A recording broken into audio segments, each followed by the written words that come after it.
Jesus was leaving the temple grounds. The disciples pointed out to him the various temple buildings. But he responded, "Do you see all these buildings? I tell you the truth. They will be completely demolished. Not one stone will be left on top of another." Later, Jesus sat on the Mount of Olives. His disciples came to him privately and said, "Tell us, when will all this happen? What sign will tell us your return and the end of the world?" Jesus told them, "Don't let anyone mislead you, for many will come in my name, claiming, 'I am the Messiah.' They will deceive many, and you will hear of wars and threats of wars. But don't panic. Yes, these things must take place, but the end won't follow immediately. Nation will go to war against nation, and kingdom against kingdom.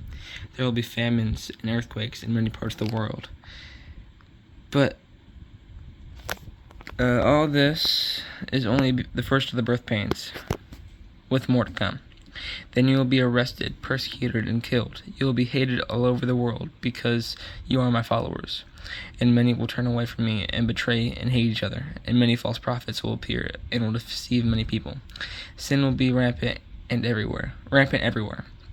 And the love of many will grow cold.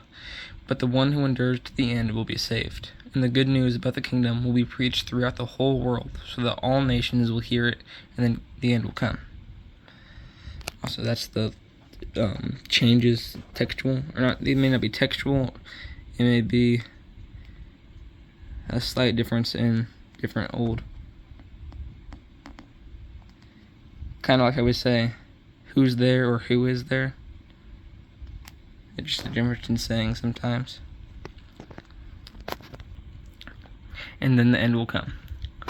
The day is coming when you'll see what Daniel the prophet spoke about, the sacrilegious object that causes desecration standing in the holy place.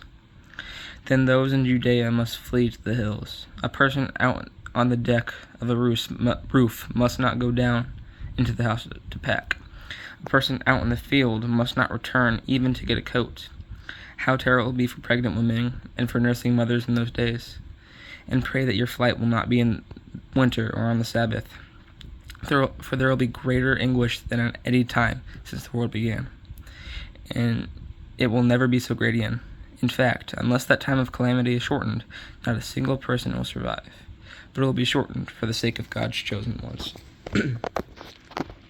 Then, if anyone tells you, "Look, here's the Messiah," or "There he is," don't believe it. For false messiahs and false prophets will rise up and perform great signs and wonders, so as to deceive, if possible, even God's chosen ones. See, I have warned you about this ahead of time. So if someone tells you, "Look, the Messiah is out in the desert," don't bother to go and look. Or, "Look, he is hiding here," don't believe it.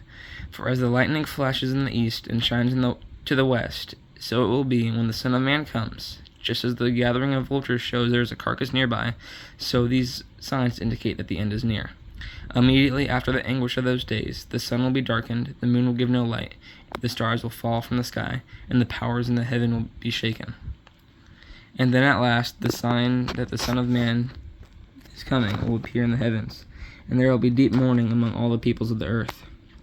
And they will see the Son of Man coming on the clouds of heaven with power and great glory. And he will send out his angels with a mighty blast of a trumpet, and they will gather his chosen ones from all over the world, from the farthest ends of the earth and heaven. Now learn a lesson from the fig tree. When its branches bud and its leaves begin to sprout, you know that the summer is near. In the same way, when you see all these things, you can know that his return is very near. Right at the door, I tell you. I tell you the truth, this generation will not pass from the scene until all these things take place. The original, or some say, let's see. Or this, that can also say, this age will not pass until all these things come true, or this nation will not pass. It can have multiple meanings, apparently. Oh yeah.